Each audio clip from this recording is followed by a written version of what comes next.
Bukannya tidur yang terjadi, tapi pada saat mereka berdua lagi nyobain buat tidur, tiba-tiba kakinya si Riko ditarik. Gak tahu sama siapa ditariknya, sampai si Riko jatuh dari kasur ke lantai.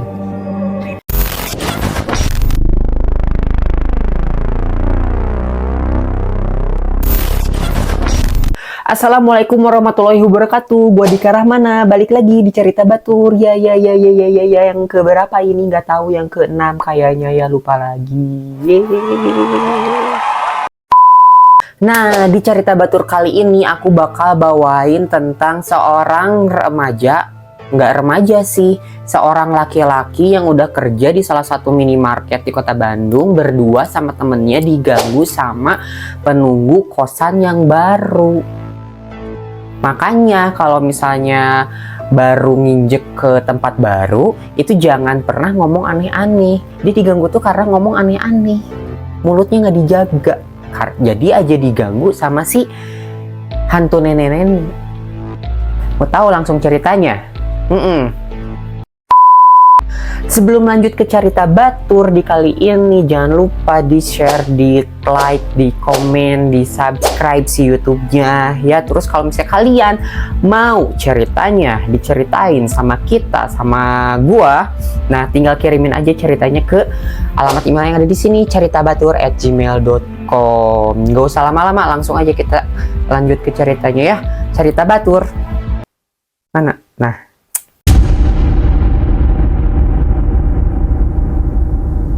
cerita ini dialami oleh seorang lelaki yang kita sebut aja namanya Iqbal. Nah, si Iqbal ini mengalami kejadian ini tuh di tahun 2018 pada saat dia pertama kali ngekos di tempat barunya, di tempat kosan yang barunya. Si Iqbal ini sebenarnya tuh orang Bandung juga, cuman rumahnya jauh dari tempat kerjanya. Jadi si Iqbal itu memutuskan untuk ngekos aja yang deket di deket tempat kerjanya. Jadi biar nggak usah jauh-jauh gitu. Jadi biar ya nggak capek mungkinnya, jadi tinggal kalau mau pulang tinggal jalan kaki, kalau mau pergi kerja tinggal jalan kaki gitu, jadi nggak usah ngongkos juga sih, kata si Iqbal. Pada hari Rabu si Iqbal memutuskan untuk nyari kosan yang deket-deket kantornya.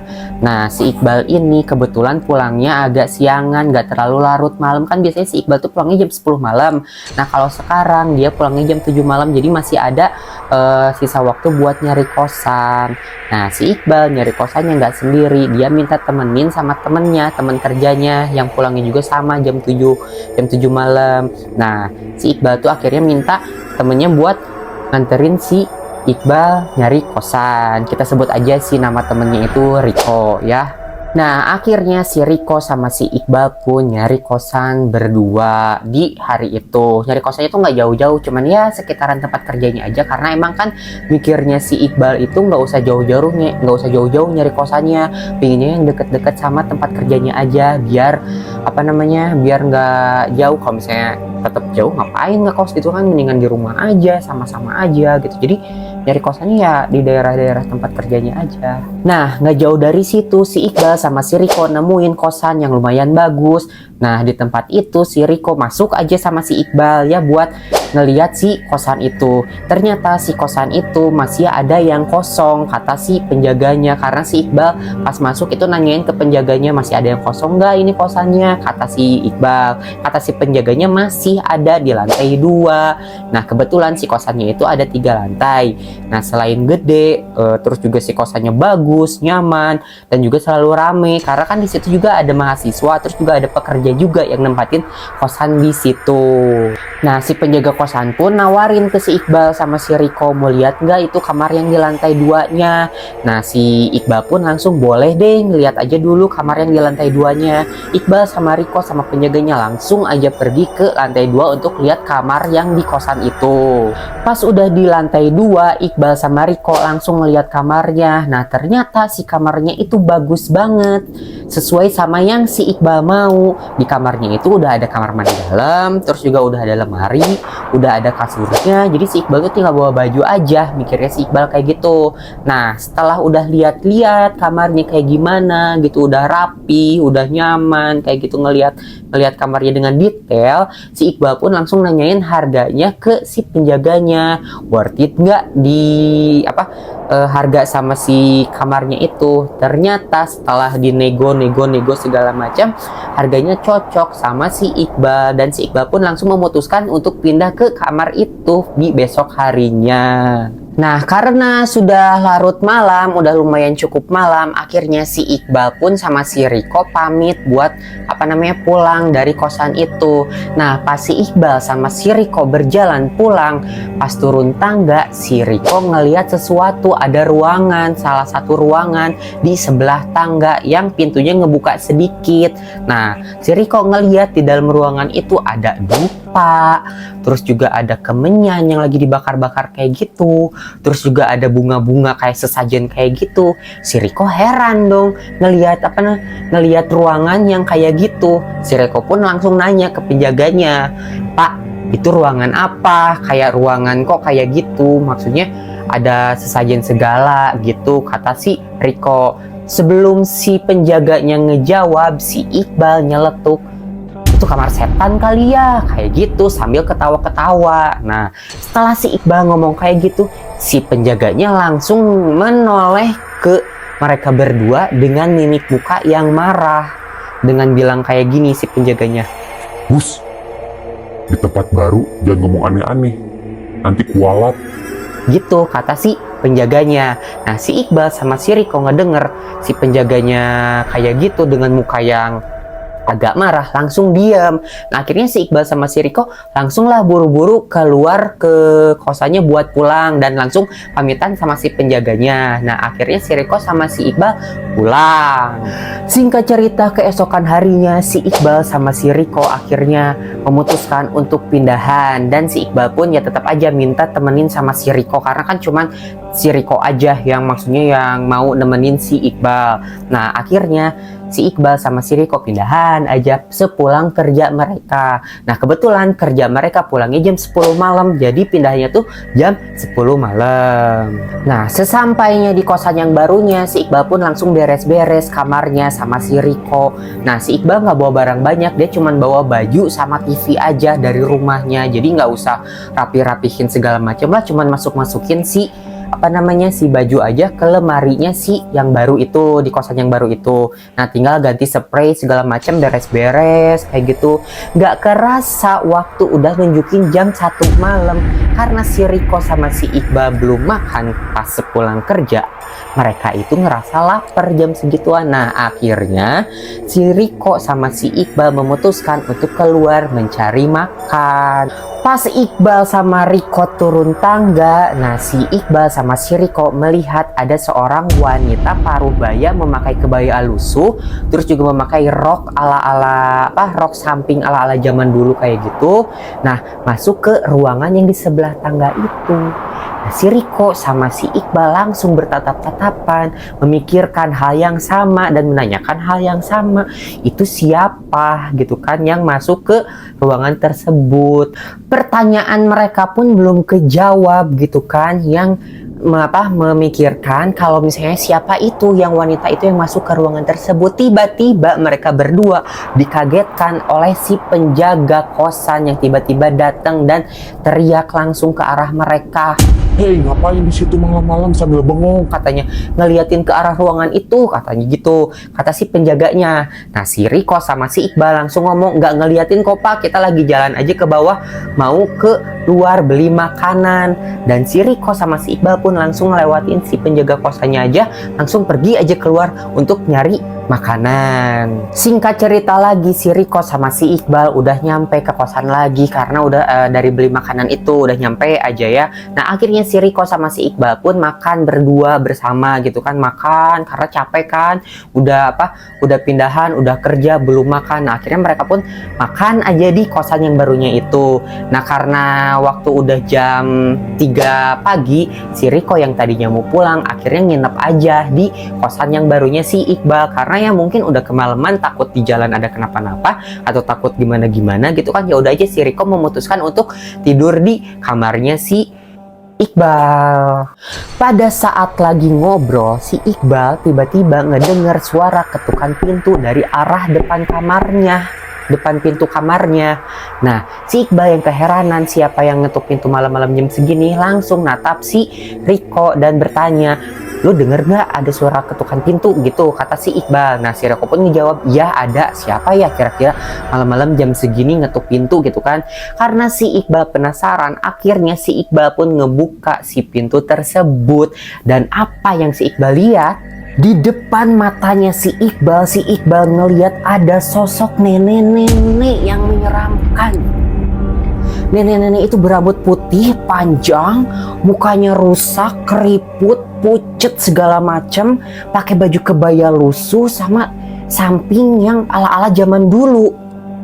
Nah, saking rambutnya panjang ke bawah, si Riko pun sampai ngeliat si rambut nenek-nenek tersebut. Dan si nenek-nenek itu sambil melototin si Iqbal dengan mimik muka yang kayak marah kayak gitu. Nah, si nenek-nenek itu pun langsung berbicara, nggak diem aja, nggak melotot dong. Si nenek-nenek itu berbicara ke si Iqbal dengan mimik muka yang marah. Si nenek-nenek itu ngomong kayak gini, "Indit dia marah nih." Sontak si Iqbal ngedenger suara kayak gitu, ngedenger mimik muka si nenek-nenek itu, langsung kaget dong. Si Iqbal pun langsung refleks nutup pintunya sambil ngebanting pintunya. Langsung si Iqbal sama si Riko naik ke atas kasur sambil nutupin kepala mereka berdua sama selimut dan mencoba untuk tidur.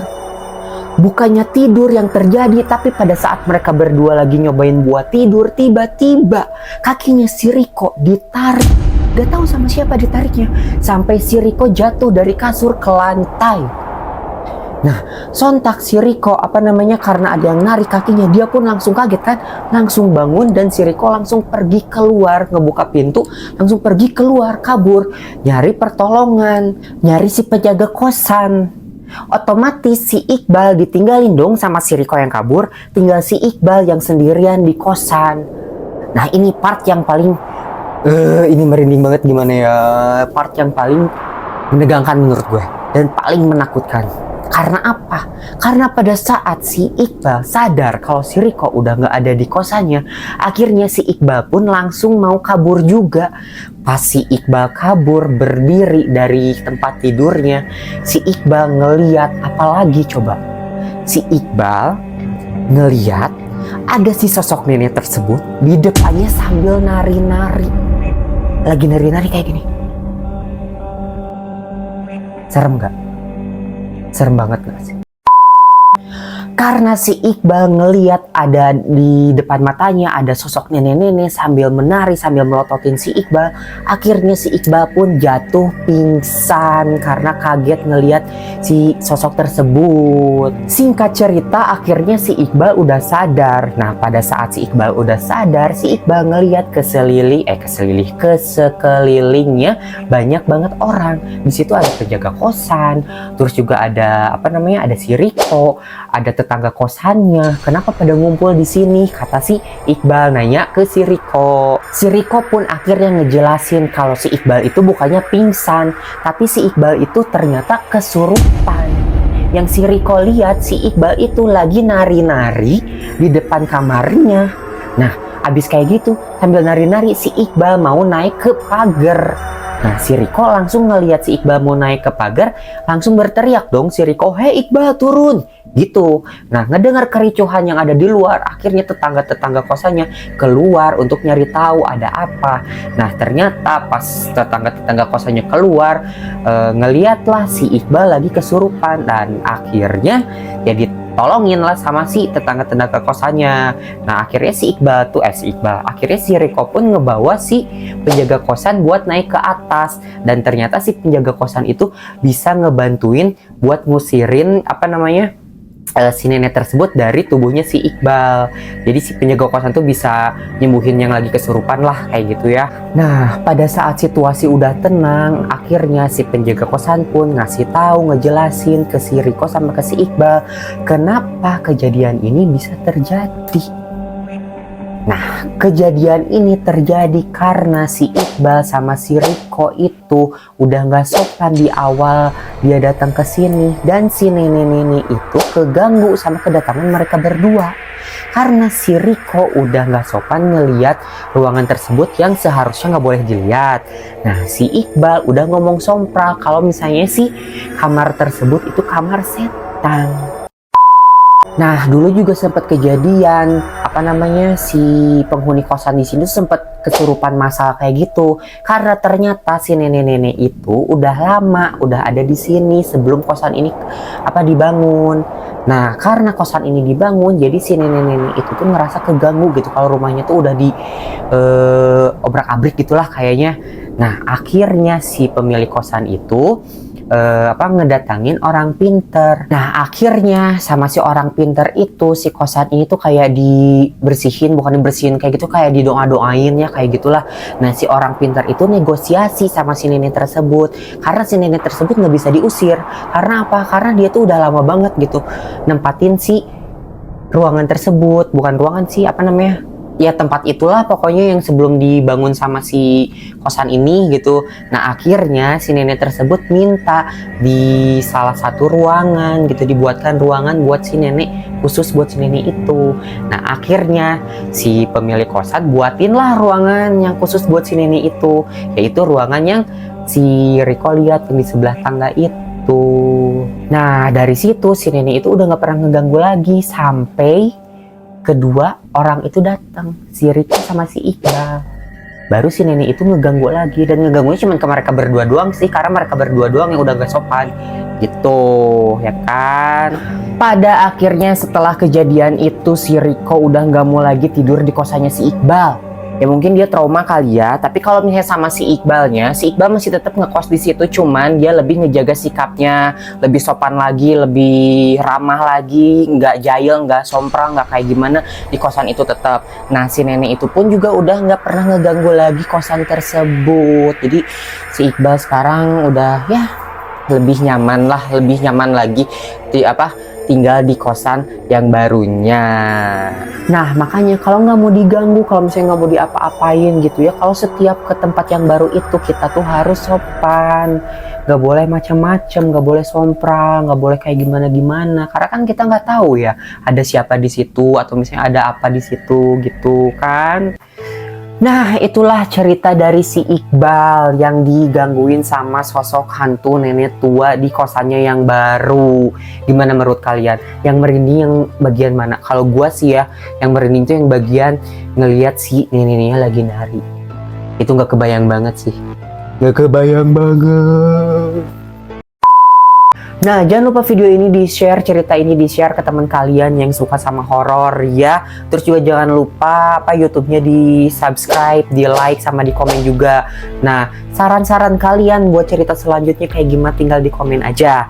Atau misalnya kalian yang punya cerita horor yang mau dibacain sama gue, tinggal kirimin aja cerita horor kalian ke alamat email yang ada di bawah ini di ceritabatur@gmail.com. Nah, cerita batur kali ini udahan dulu, sekian dulu dan terima kasih.